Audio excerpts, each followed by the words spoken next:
graça de Deus enviada, andarei com valor para o céu.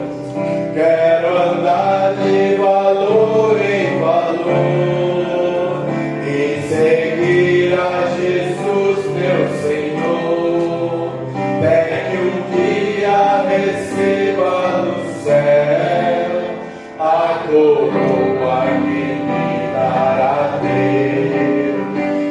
Eu quero vestir a armadura pra lutar com coragem e valor, pois aqui a peleja é dura contra as hostes do meu tentador.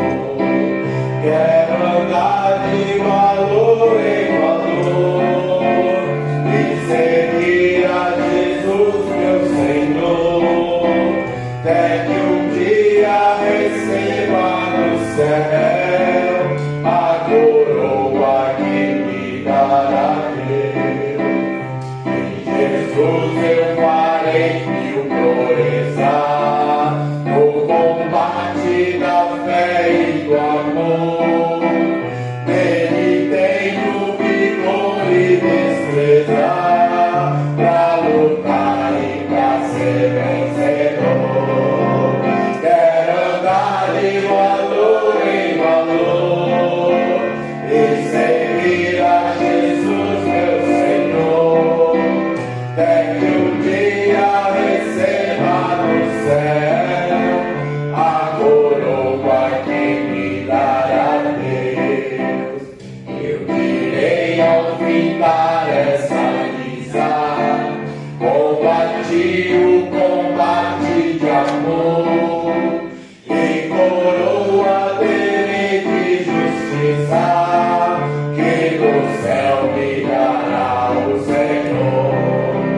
Quero andar de valor em valor e seguir a Jesus, meu Senhor, até que um dia receba no céu a coroa que me dará Deus. Aleluia! Glória a Deus! Louvado seja o nome do Senhor. Aleluia. Glória a Deus. Que bom. Vamos andar sempre de valor em valor, seguindo ao Senhor Jesus, o nosso Senhor. Isso é muito bom. Estava aqui lembrando de uma fala do pastor chamado Eduardo Reis. Ele disse: a gente conhece o verdadeiro cristão no culto de ensino, num dia chuvoso ou num dia de frio. Então você é de verdade, né, irmão?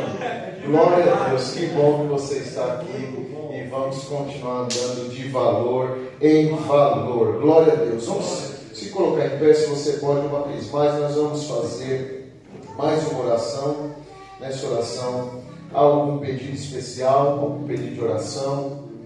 Amém? Alguém? Pela família da irmã Cleide e pela família do pai da Mirella, quando ela faleceu. Amém. Então vamos estar orando por esses pedidos de oração que foi solicitado. O Senhor Deus, Ele pode restaurar as vidas. A fase do luto é difícil, é complicado. Também me traz à memória o pastor Luiz Ricardo partiu, o pastor do Belém, o pastor que ficou 2 anos aqui no Belém, trouxe um tempo para esse setor de Osasco, no Ministério do Belém. Foi um pastor muito querido nesse tempo, ficou, mas aprove o Senhor recolher no dia de terça-feira. Sim, o Senhor recolheu ele na terça-feira. Terça-feira ele partiu para a eternidade. Isso, hoje foi o velório dele.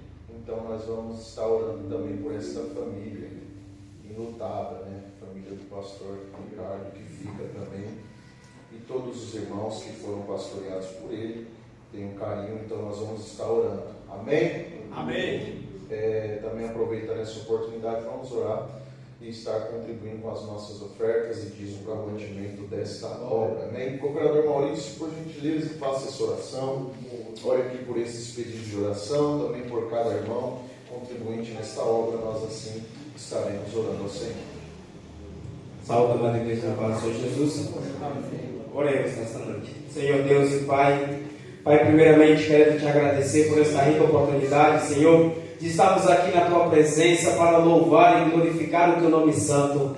Senhor, desde já quero apresentar aqui os pedidos de oração, Senhor Jesus. Pai amado, que o Senhor venha descer com bálsamo dos céus sobre a vida, Pai, de cada um nesta noite, de cada família lutada, Senhor Jesus. Que o Senhor, com o Teu Espírito Santo, venha confortar os corações, Pai amado. Que o Senhor venha aliviar, Senhor Jesus, a dor, Pai amado, que muitas das vezes é muito grande, Senhor Jesus, mas só o Senhor, com a sua infinita bondade e misericórdia, Senhor Jesus, para nos dar o alívio, Senhor. Vai de encontro a cada um nesta noite, Pai amado. Também quero te apresentar os teus filhos, a quais vão ofertar e dizimar na tua casa. Que o Senhor possa prover na vida de cada um, Senhor Jesus, cuidando, Pai, zelando de cada um dos teus filhos, não deixando nada faltar, Senhor Jesus, pela tua graça e misericórdia, no nome de Jesus.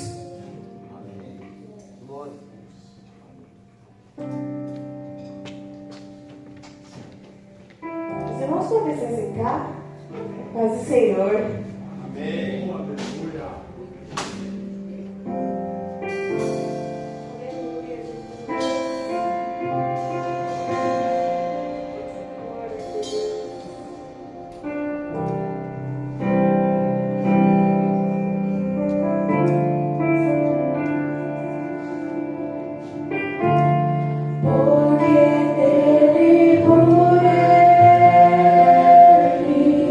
Para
Efésios, capítulo de número 2. Carta de Paulo aos Efésios, capítulo 2, versos... Vamos ver do 1 ao 8.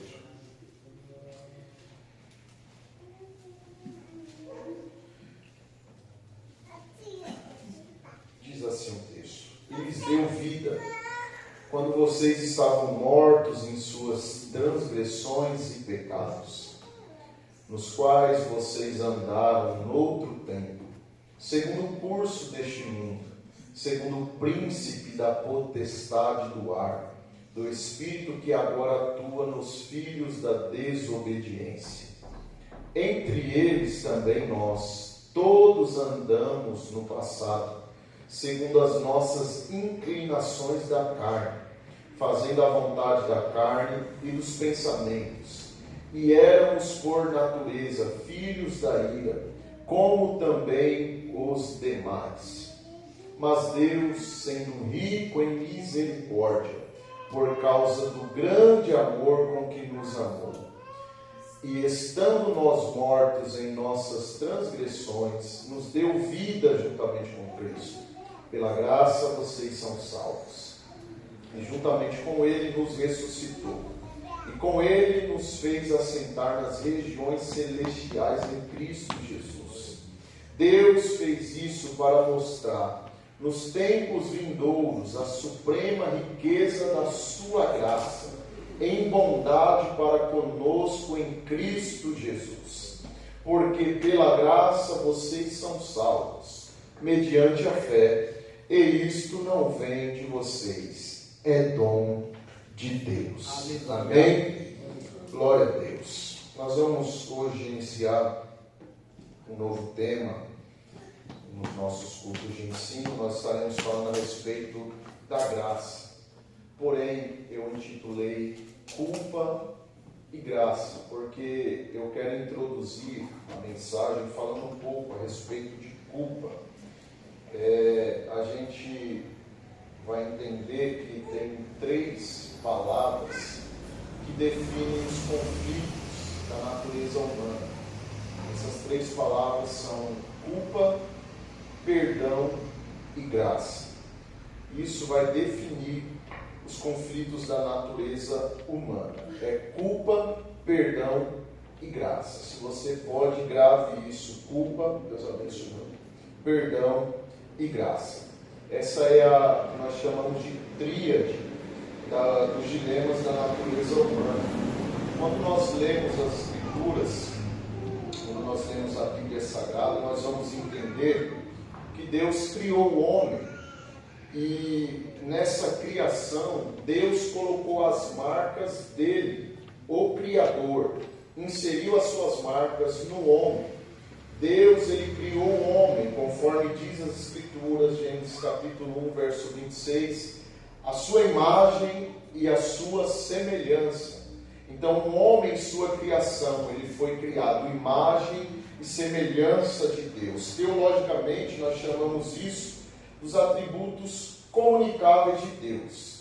Atributos comunicáveis de Deus. O que são os atributos comunicáveis? São as características de Deus, que as características divinas, que são compartilhadas conosco, que são compartilhadas com a humanidade. Então, a princípio, nós somos criados para amar, nós somos criados para fazer o bem, nós somos criados para governar e, acima de tudo, para ter comunhão com Deus. Por isso, atributos comunicáveis, comunica Deus e o homem. Nós fomos criados para isso, para ter comunhão com o Senhor, nosso Deus. Então, esse é o princípio, o porquê o homem foi criado para ter comunhão com o Eterno. O homem não foi criado para o pecado, a gente entende isso. O homem não foi criado para o pecado, porém, o pecado é o que eu chamo de invasor dessa natureza humana.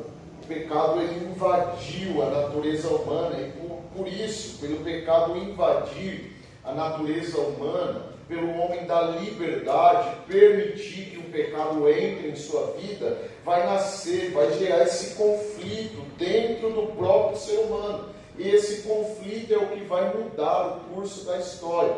a partir desse momento em que o homem desobedece, em que entra o pecado, vai ter um conflito interno na vida do homem. Porque mesmo depois da queda, a gente vai observar isso, mesmo depois da queda ainda existem vestígios de Deus em nós. Sim, nós sabemos que ainda tem marcas, ainda tem vestígios de Deus na nossa vida. Porém, por causa da queda, dessa separação que houve entre Deus e o homem, após a queda, após o pecado, houve essa separação. A humanidade ela passou a viver de uma maneira distinta da sua essência. Houve uma ruptura ali, houve algo que entrou no meio, que aconteceu, que distanciou o homem do seu Criador e rompeu ali com o caráter divino que havia e habitava na vida do homem. Por isso, se você pode estar com a sua Bíblia, olha comigo, Isaías capítulo 59, verso de número 2. Isaías capítulo 59, verso de número 2.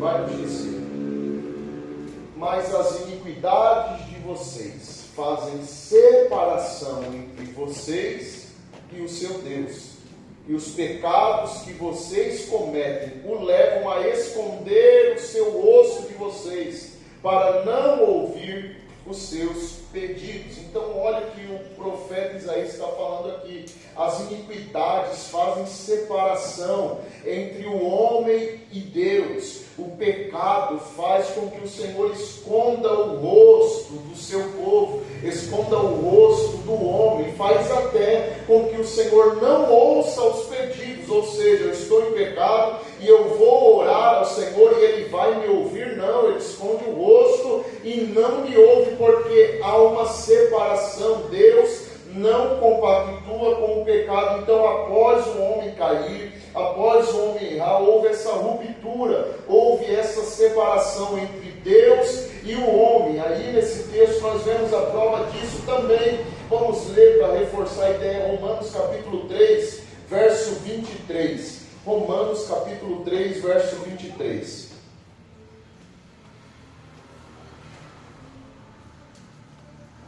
Porque todos pecaram e carecem da glória de Deus. Ou, dependendo da versão, estão destituídos da glória de Deus.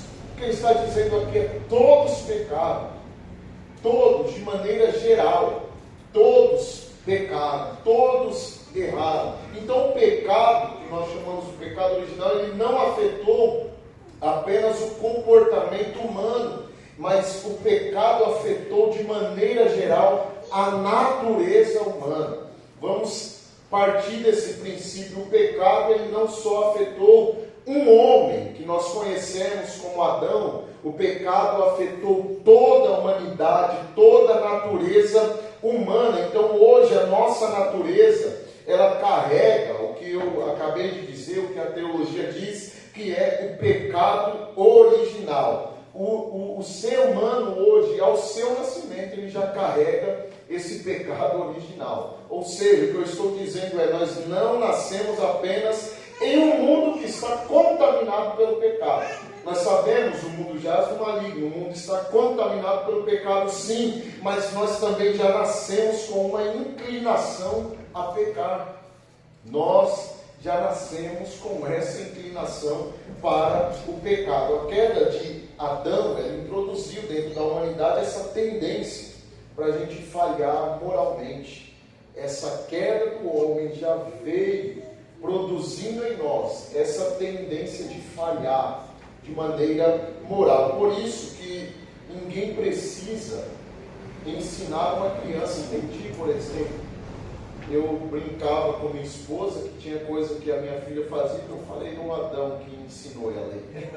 Porque não foi a gente. Como aprendeu isso? O Adão, o velho que está aí dentro ainda, ela aprende sozinha. As pessoas, às vezes você não precisa ensinar alguém a pecar, alguém a falhar. A própria natureza já caída, já contaminada, que foi afetada lá no Éden, já vai assim provocar isso na pessoa. Por isso que você pode ficar um dia sozinho no quarto, escuro, trancado. Hoje eu não vou sair para a rua, hoje eu não vou sair para nenhum lugar, porque eu não vou pecar, eu vou ficar trancado aqui. Você vai pecar.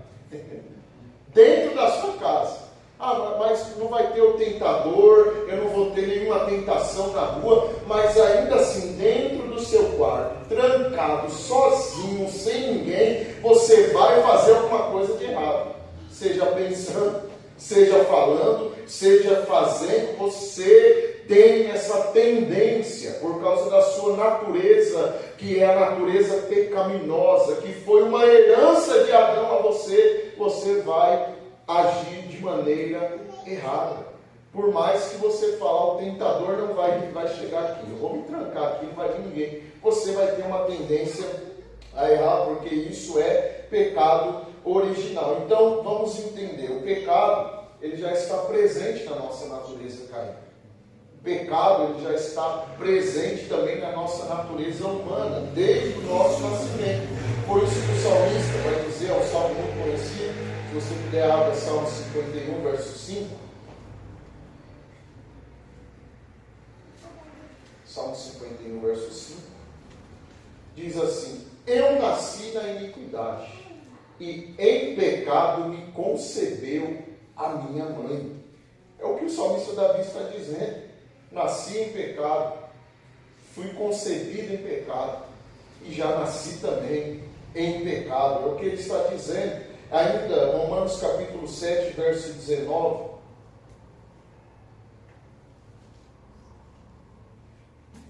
Romanos 7, 19. Porque não faço o bem que eu quero, mas o mal que eu não quero, esse eu faço. Aqui fica muito claro esse conflito interno que há no homem.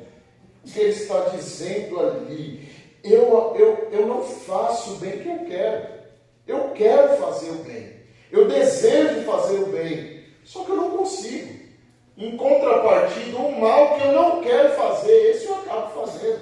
É o conflito da natureza humana após esse pecado original. Olha o que acarretou Adão. E hoje eu estava estudando, não era nem o caso, mas me lembrei, porque eu estava lendo todas as vezes que o Senhor criou o homem, Ele colocou homem. Ele não colocou e não chamou o homem pelo seu nome Adão. Nós sabemos que a palavra ali, homem, do original é Adam, do original hebraico. Mas quando o homem caiu, Gênesis capítulo 3, verso 19, vai ser a primeira vez que o Senhor o chama de Adão. No seu nome já. Sendo que o original homem, ele está falando de uma maneira da humanidade em si. Ali, quando ele fala que criou o homem, Adam fala a respeito da humanidade. Já no capítulo 3, verso 19, aparece a expressão Adão, agora dando um nome a um homem de maneira não coletiva, mas de uma maneira que ele está sendo tratado no singular. Agora é sobre você, Adão.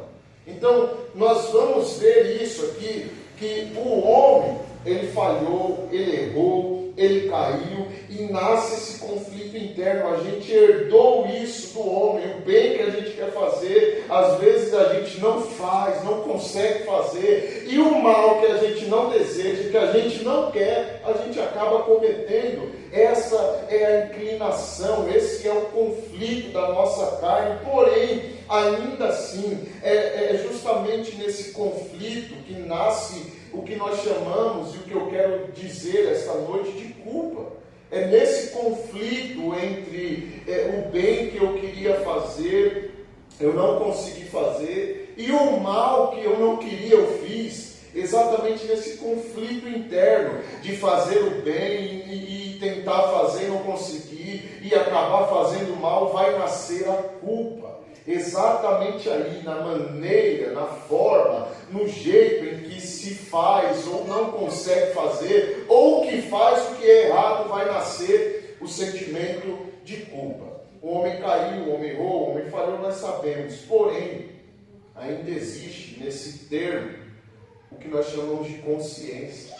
A nossa consciência humana. Nós sabemos, o homem peca. Só que a consciência, ela acusa o homem do seu pecado.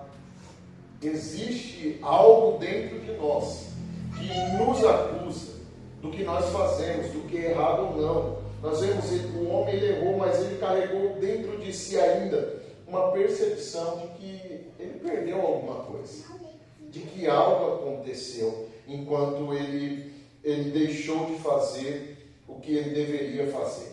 Então, a culpa são resquícios da queda, se assim eu posso dizer, são resquícios da queda que ficou dentro da nossa consciência. Então, é uma denúncia interior que causou essa distância entre o homem e Deus. Houve essa desconexão. Isso vai ficar muito claro no Éden, quando a gente vê Gênesis capítulo de número 3. Isso vai ficar muito claro, porque antes do pecado a gente vai ver um Adão que tinha uma comunhão livre com Deus.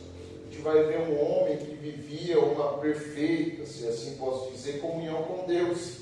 Não tinha nenhum medo, não tinha nenhuma vergonha, não tinha nenhum sentimento de culpa. Só que depois que o pecado entrou, tudo vai mudar. A gente vai ver, segundo o texto, que há uma mudança na vida desse homem. O Gênesis 3 está mostrando exatamente esse processo da queda humana. O homem peca, depois ele vai perceber sua nudez, depois ele tenta se esconder e por fim ele ainda vai fugir, se ausentar da presença de Deus. Gênesis 3, verso 8, por favor. Gênesis 3, verso 8. Ao ouvirem a voz do Senhor Deus, que andava no jardim, quando soprava o vento suave da tarde, o homem e a sua mulher se esconderam da presença do Senhor Deus, entre as árvores do jardim. Observe aqui, o primeiro sentimento produzido pelo pecado aqui, não foi nenhum sentimento de prazer, mas sim de culpa. Eles estão tomados aqui pela culpa, embora não tenha escrito no texto que eles estão tomados pelo sentimento de culpa, mas assim estão, porque nós vamos observar que eles estão tomados de um sentimento de culpa, porque primeiro eles vão se esconder. Adão e a sua mulher, o homem e a sua mulher vão se esconder.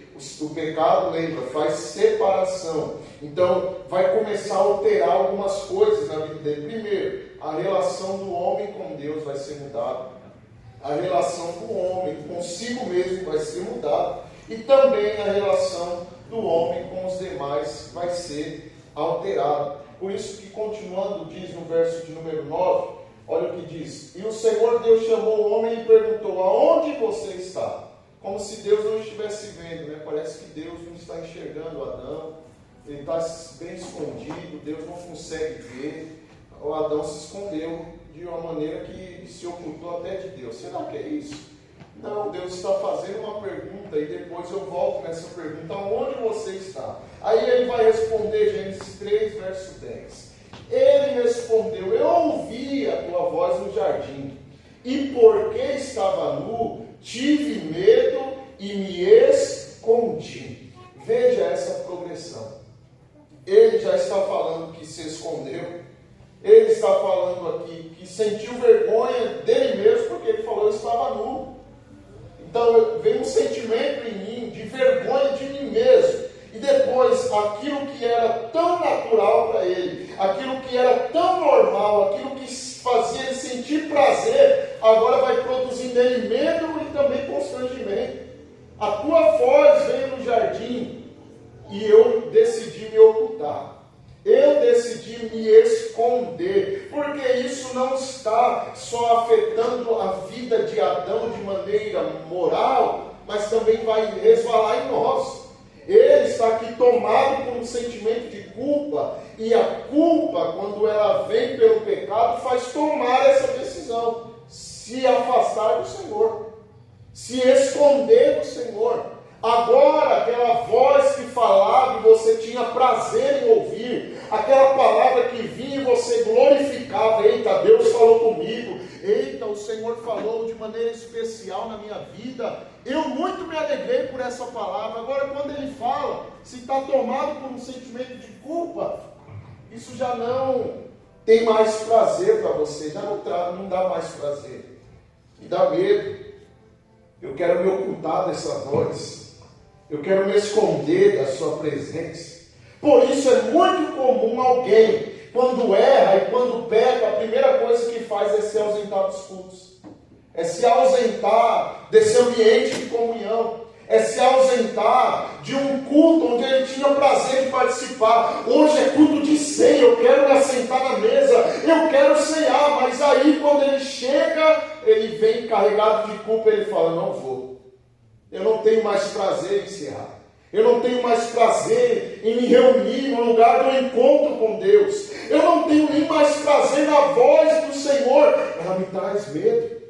As pessoas ficam com medo. Por isso que é comum. Você não passou por isso, eu passei. Na minha adolescência, quando eu via aquela irmã do copo, eu falava, não vem para mim não. Porque a gente adolescente pensa umas coisas, faz algumas coisas, você fica com sentimento de culpa, fala, alguém vai revelar isso. Então você fica ali com aquele sentimento, a palavra que vem para te confortar, você fala, não, vai ser um confronto, eu vou sentir medo, eu já não quero mais isso. Então afetou Adão, ele foi tomado por isso, e agora a culpa bate tão forte nele, que ele quer se esconder de Deus. Mas se o salmista tivesse falado, porque ele falou à frente, Adão ia ter uma noção que de Deus não tem como se esconder. Aleluia. Adão ia ter a noção, ainda que eu tente colocar a minha cama no mais profundo do abismo, lá o Senhor estará, lá os olhos dele vai me alcançar. Não tem como fugir da presença do Senhor, não tem como me ausentar da presença dele. Então Adão foi afetado por esse sentimento e ele tentou resolver conforme ele mesmo achou que ia resolver. No verso de número 7, ainda desse mesmo capítulo, então os olhos de ambos se abriram, depois que comeram do fruto, e perceberam que estavam nus. Costuraram folhas de figueira e fizeram cintas para si.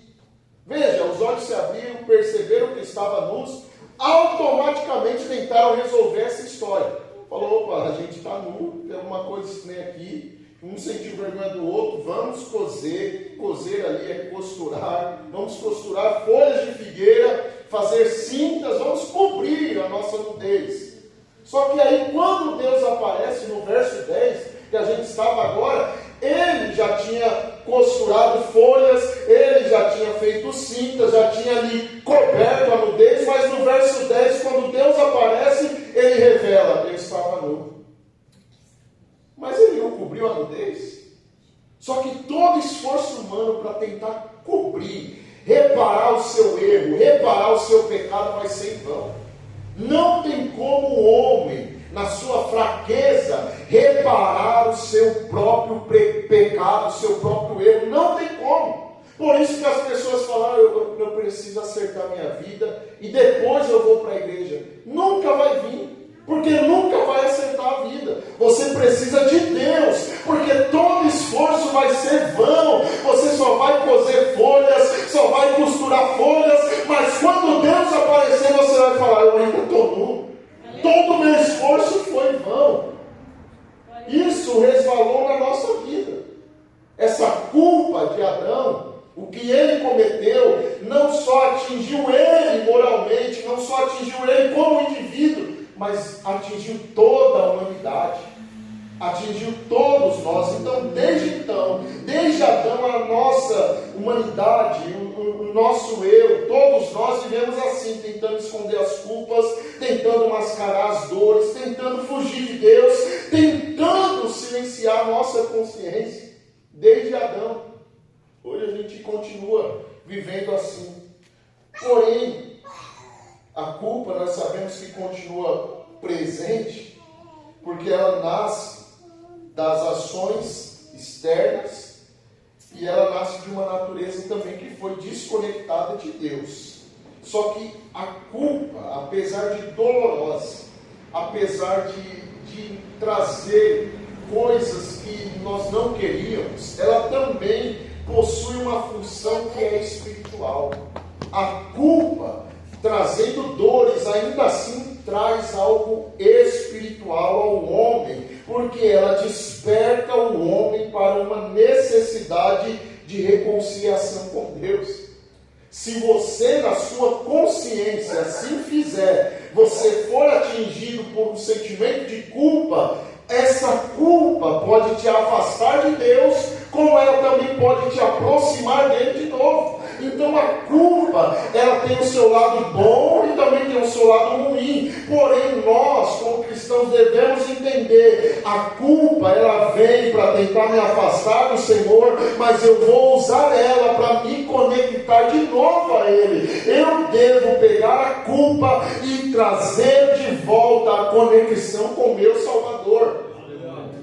Então é isso, quando a culpa ela não é sufocada, ela vai produzir em nós uma consciência e esse desejo de se aproximar de novo do Senhor. A consciência ela vai despertar o homem para uma real condição espiritual. A consciência, que eu digo, ela vai começar a perceber que nós estamos distante de Deus. Ela vai acusar e vai falar, você está distante do seu Deus.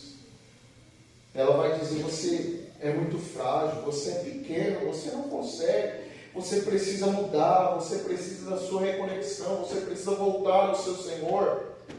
Ela tem esse lado bom de nos trazer de volta ao Senhor. Essa culpa, ela tem esse papel importante, porque sem essa consciência de pecado, não tem como produzir um arrependimento genuíno.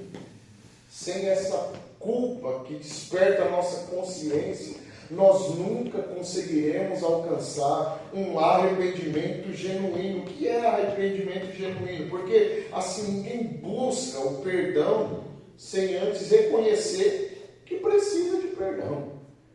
Você vai no médico sem antes reconhecer que está doente? Não. Você vai ao médico porque você está doente.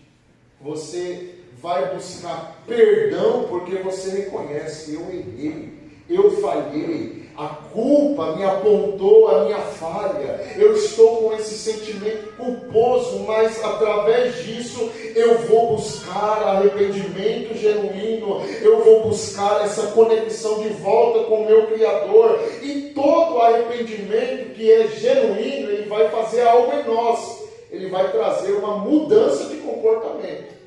Todo arrependimento genuíno, ele produz no ser humano mudança de comportamento. Se não tem mudança de comportamento, entenda, não é arrependimento, é só remorso. Se não tem mudança de comportamento, não é arrependimento, só foi remorso. Ai, doeu, foi horrível, mas eu continuei fazendo. Remorso, não foi arrependimento. Foi difícil, eu chorei, doeu demais, eu pedi perdão, só que depois eu voltei a fazer, não foi arrependimento. Foi apenas um remorso de um momento, doeu ali, chorou, babou, pediu perdão, falou que ia mudar, mas depois voltou a fazer, tenha certeza, não foi arrependimento, só foi um mero remorso. O remorso sente até a dor da consequência, só que ele não abandona a prática.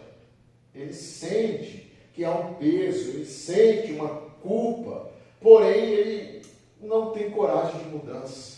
Isso não é o arrependimento genuíno, porque o verdadeiro arrependimento, ele traz mudança de comportamento. Existe essa diferença entre sentir uma tristeza pelo pecado cometido e você ser transformado após cometer um pecado. Tem uma diferença. Eu pequei, eu senti uma tristeza. Só que passou a tristeza, eu voltei ao pecado.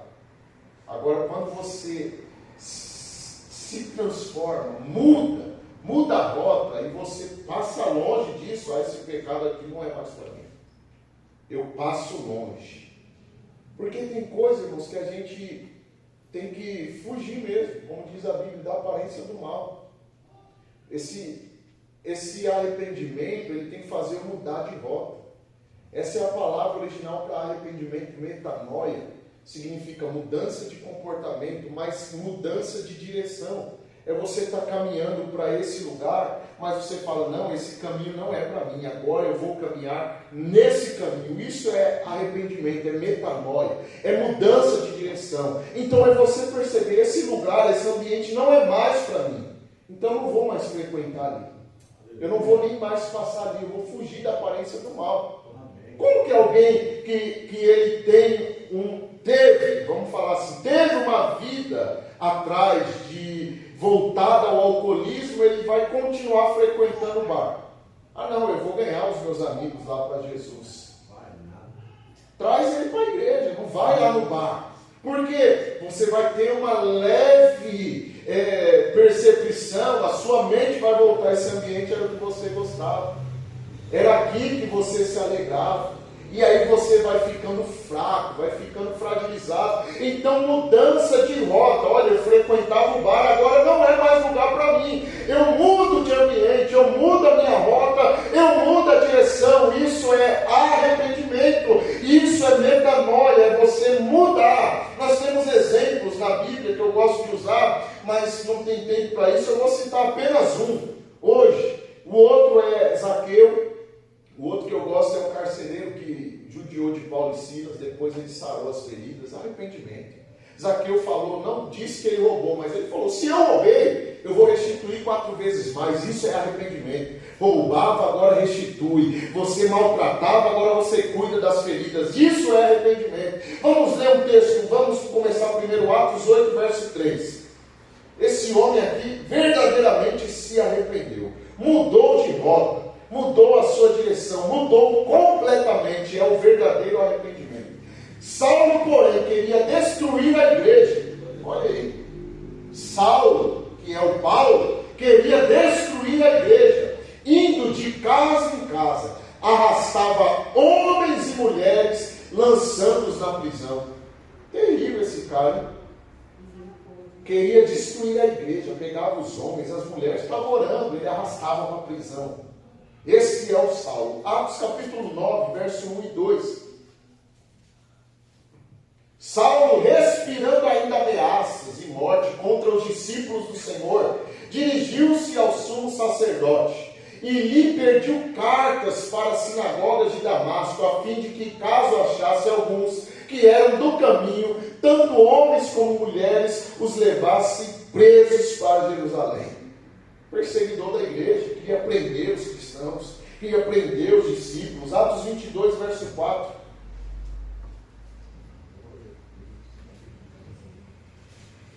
Perseguia este caminho até a morte, prendendo homens e mulheres e lançando-os na cadeia. Ele mesmo está dizendo, eu fiz isso, eu persegui, eu lancei homens e mulheres na cadeia, na prisão. Só que o prisioneiro, o que lançava na prisão se tornou prisioneiro.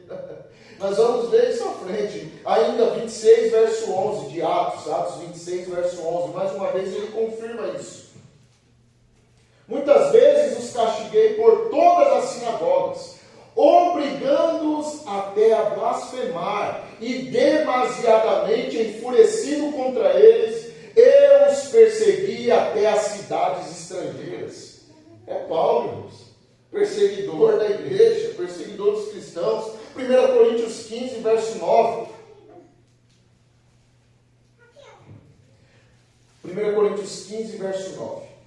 Porque eu sou o menor dos apóstolos, e nem mesmo sou digno de ser chamado apóstolo, pois persegui a igreja de Deus.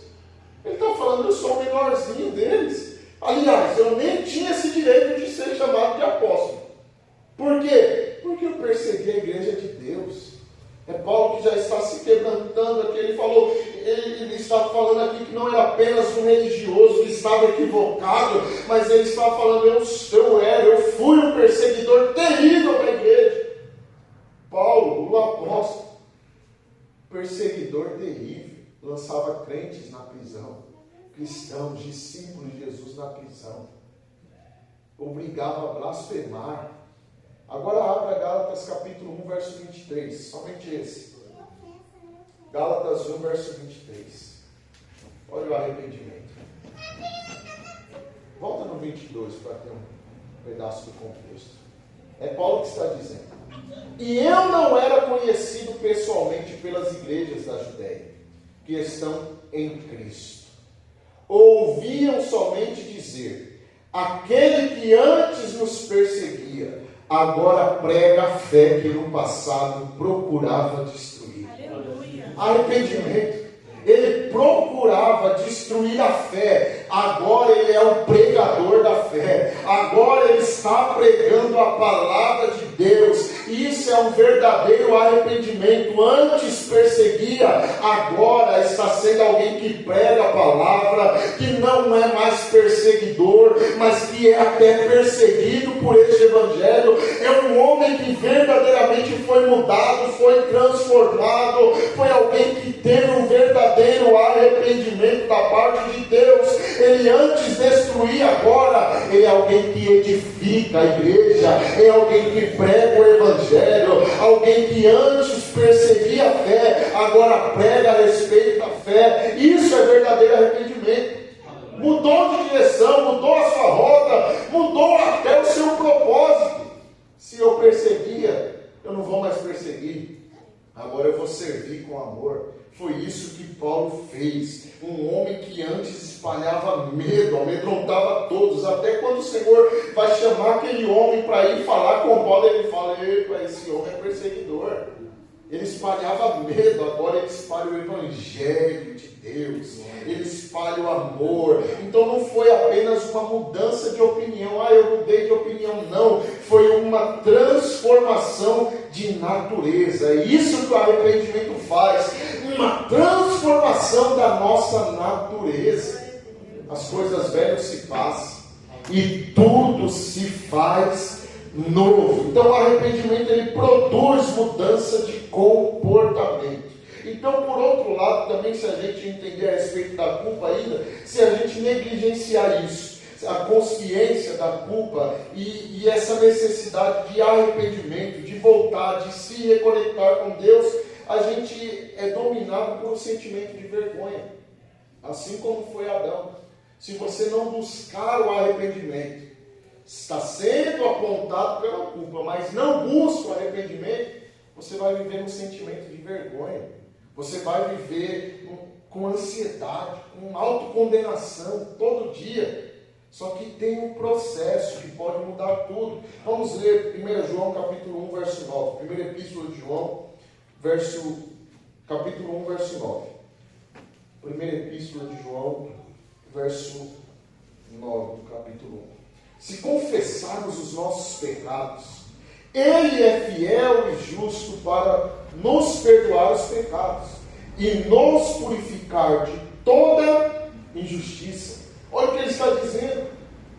Você, nesse arrependimento que você está sentindo, através da culpa que tentou te colocar para baixo, mas você quer partir para o arrependimento, confesse os pecados, porque o Senhor é fiel e justo para te perdoar. Ele é fiel e justo para te perdoar. Então você precisa parar, reconhecer o que eu fiz de errado. Eu não vou esconder, eu não vou ficar com esse sentimento de culpa. Eu vou correr para quem é fiel e justo e vou confessar o que eu fiz, porque eu não quero ficar afastado, eu não quero ficar longe, mas eu quero me conectar de novo. Então eu vou até Ele e vou confessar o que eu fiz. O sentimento de culpa tem que produzir isso em nós.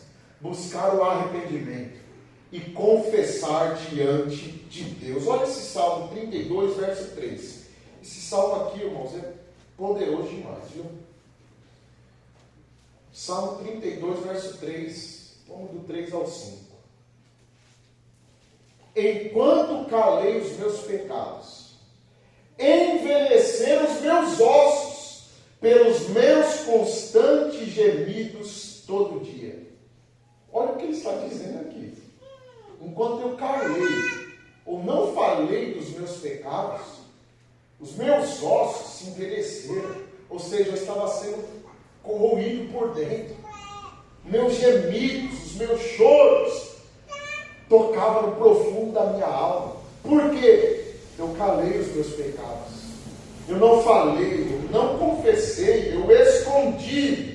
E é isso que acontece com o pecado não tratado, com o pecado escondido, com o pecado que fica aí corroendo você por dentro. Você vai sendo tomado pelo sentimento de culpa, de acusação todo dia, e isso vai te corromper por dentro. Só que aí ele vai continuando os versos. No verso 4 ele fala: porque a tua mão passava dia e noite sobre mim, e o meu vigor secou como no calor do verão. Ou seja, eu não tinha nem mais força para nada. A tua mão passava sobre mim dia e noite, e eu não tinha força para nada. Sabe aquilo? Não tenho força para orar, não tenho força para buscar, já perdi a força de ir para a igreja, já perdi a força de ter comunhão contigo em casa. Aí ele fala no verso de número 5, ele vai continuar dizendo: sem confessei-te o meu pecado, e a minha iniquidade não mais ocultei. Eu disse: confessarei ao Senhor as minhas transgressões, e tu perdoaste a iniquidade do meu pecado. Aí o que ele está dizendo: eu não mais escondi, eu decidi não mais ocultar, eu decidi não mais esconder do Senhor. E quando eu fiz isso, eu achei que eu ia ser tomado por uma culpa, eu achei que eu ia ser tomado por um sentimento de culpa eterna, que o Senhor ia me acusar, que o Senhor ia falar: está vendo, você fez isso, ia vir dedo apontando a mim. Mas quando eu decidi fazer isso, eu não quis mais esconder, eu decidi confessar, eu recebi perdão. Eu recebi perdão do meu Senhor. Ele não me julgou, ele não me deu condenação logo de cara, mas ele me perdoou. É como se eu estivesse falando: eu sofri à toa, os meus ossos se apodreceram em mim à toa, porque eu estava ocultando uma coisa que tinha perdão para mim. Eu estava escondendo algo, sofrendo com esse sentimento de culpa todo dia, sendo que havia perdão para a minha vida, havia perdão para mim. É isso que ele está dizendo. Ele não permitiu esconder. Ele falou: não vou esconder esse pecado, eu vou confessar. Por quê? Eu vou falar com meu pai, eu quero receber cura interior, eu quero receber renovo. Não escondi. Ele confessou. E eu abro um parênteses assim para dizer que pecado ele tem nome. A gente geralmente costuma orar no atacado: Senhor, perdoa os meus pecados. E amém. Perdoa os meus pecados, meus erros, minhas falhas. E amém. Mas pecado tem nome. Fala: perdoa-me, Senhor, porque hoje eu menti. Aponta o que você fez. Você está confessando para Ele: Senhor, me perdoa porque hoje eu falei mal do meu irmão. Hoje eu abri a porta da fofoca e comecei a falar mal de todo mundo. Me perdoa, Senhor. Tem misericórdia, porque, Senhor, hoje eu fiz isso aqui. Hoje, dá nome mesmo. Fala o que você fez. Ah, mas o Senhor sabe o que eu fiz. Ele sabe, mas Ele quer te ouvir. Você confessar com os seus lábios, você falar, porque você fica às vezes ocultando. Mas fala o que você fez de verdade. Você não vai encontrar do seu Deus condenação. Ele quer te perdoar. Ele quer trazer perdão para você. Ele quer fazer você ser livre dessa culpa, dessa acusação, que a sua própria consciência vai te acusando todo dia. Ele quer te libertar disso. Confessa a Ele, fala para Ele. Eu já vi pessoas orando, não sei se vocês já viram. Essa perseguição, Deus, mata ele, o perseguidor, esse falador. Você já viu alguém orando assim? E faz questão de orar alto para ouvir, né? Esse que está me perseguindo, eu coloquei no joelho, né? A gente fala assim: eu já coloquei no joelho, e ora alto, e fala, mas eu nunca vi alguém falando: Senhor, pequei de novo, Senhor, eu menti de novo. Já ouviu alguém na igreja orando assim, mãe? Quando a gente peca, a gente fica mansinho, né? Fica no oculto ali, fala baixinho para ninguém ouvir. Ninguém fala: Senhor, eu menti de novo hoje, traí de novo, roubei adulterei de novo, adulterei de novo. Ninguém tem coragem de falar isso. Mas quando a gente quer acusar alguém, a gente acusa. Quando o irmão erra, ele errou, ele falhou, ele fez isso, ele fez aquilo, a gente é bom para falar, para acusar, para apontar, mas quando é conosco, a gente fica pianinho. Não é eu e Deus, é particular. Né? Por isso eu prefiro orar em casa, né? Porque é eu e Deus, eu tenho que confessar ao Senhor. Mas apontar o irmão é fácil, né? Falar do erro do irmão é fácil, mas e quando é a gente? Por isso que esse texto que eu quero trazer, eu já tenho que encerrar, não deu nem tempo de falar aqui a introdução, mas eu quero dizer a respeito disso. A culpa, ela tem que ser seguida de graça, e nós como cristãos precisamos ser parecidos com Cristo. Se Ele usou para conosco de graça, a gente também tem que ter graça com os nossos irmãos. Só que na maioria das vezes, o porquê isso não acontece na igreja? Eu orar, Senhor, eu menti hoje. Porque a gente já pensa, o irmão vai falar de mim. O irmão vai saber que eu sou mentiroso. E o irmão vai falar para o outro que eu sou mentiroso. E daqui a pouco, o Recanto das Rosas inteiro sabe que eu sou mentiroso. Por isso que a gente não fala. Mas se alguém for usado de graça e ouvir falar, nossa, você mentiu, vamos pedir perdão junto, eu vou usar de graça para com você, essa culpa não vai te corromper, essa culpa não vai te corroer. Você encontrou um irmão, você encontrou um amigo, você mentiu, eu também menti. Então vamos orar junto, porque todos nós temos as nossas falhas. Por isso que um texto que eu gostaria de apresentar, Jesus disse assim: quem não tem pecado, pode pegar uma pedra e atirar nessa mulher, que vocês estão apontando que ela pecou. Só que a questão é, o meu pecado é diferente do seu. Só que o pecado é igual, é um peso igual. Não é porque o irmão ali, ele foi no caixa, a mulher passou o troco errado para ele, ele embolsou e falou: eita vitória, eita glória. Deus proveu. Olha, era para ela me devolver 10, ela me deu 50. Oh, glória, eu vou dar testemunho hoje. A mulher passou o troco errado, eita provisão do céu. Eu embolsei esse valor, eu não fui sincero, falando: ô moço, está errado o troco. Aí o irmão lá, ele cometeu um pecado que aos seus olhos esse é grave. Então esse pecado dele é diferente do meu. Porque o meu ninguém ficou sabendo, eu embolsei, eu ocultei, ninguém viu. Agora o do irmão é diferente do meu. Para Deus é tudo igual. Na balança de Deus tem o mesmo peso. Só que a gente colocou o pecado grande e o pecado pequeno. A gente denominou isso. Tem um pecadão e tem um pecadinho. O meu pecadinho precisa. Agora o pecadão, esse daí tem que tratar. Né? Isso aí não.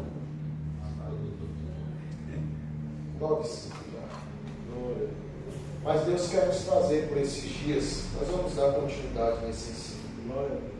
Agir com graça. Nós precisamos agir com graça. Por isso que o texto da oração diz: perdoa as minhas ofensas, assim como eu perdoo os que têm me ofendido. É graça. Ah, mas ele me ofendeu. Se você não perdoa quem te ofendeu, você não pode pedir perdão para Deus. É o que o Jesus está ensinando na oração. Como assim? Eu não perdoo quem me ofendeu, mas eu quero o perdão de Deus.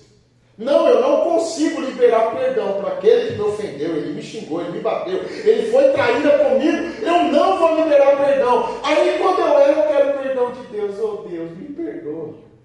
Mas eu não consigo nem perdoar o meu irmão. Eu não tenho como, eu tenho que usar de graça. Nós temos que entender. Deus, Ele nos amou. E nós também devemos amar o nosso próximo. A quem muito ama, ele entende, eu fui muito perdoado. Por isso que eu amo muito o Senhor. Então é isso, meus irmãos. Nós vamos dar continuidade nas próximas semanas. Se você pode, se coloque em pé comigo.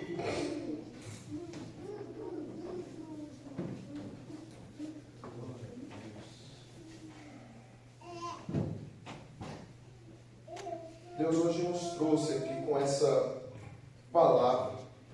E se você pegar essa palavra, você não vai sair daqui emocionado hoje. Você vai sair transformado. Nós temos que passar essa fase de emoção e viver uma verdadeira transformação. A pergunta inicial de Deus para Adão, a qual eu vos li no verso 9 do capítulo 3, foi: Adão, onde tu estás? Por que Deus está falando isso? Ele não estava enxergando. Ele sabia onde Adão estava. Só que Adão não estava no lugar que era para ele estar. Por isso Deus está perguntando: onde você está? Porque era para estar aqui na minha presença. Por que se escondeu do meu rosto? Por que se ausentou da minha presença? A pergunta de Deus que está ecoando para nós também é essa hoje: onde você está? E é para você refletir isso. Você está onde é para estar? Você está onde Deus vai encontrar você? Ou será que você já está escondido com culpas? Está se escondendo atrás de uma vida disfarçada, uma vida religiosa, uma vida camuflada? E Deus está perguntando hoje: onde você está? Vai continuar se escondendo? Ou vai aparecer? Porque eu quero restituir essa comunhão. Aleluia. Eu quero que você entenda sobre graça e você permaneça unido a mim. Que o Senhor nos abençoe, que a gente possa crescer no conhecimento da palavra, assim como eu disse, não só emoção, mas transformação.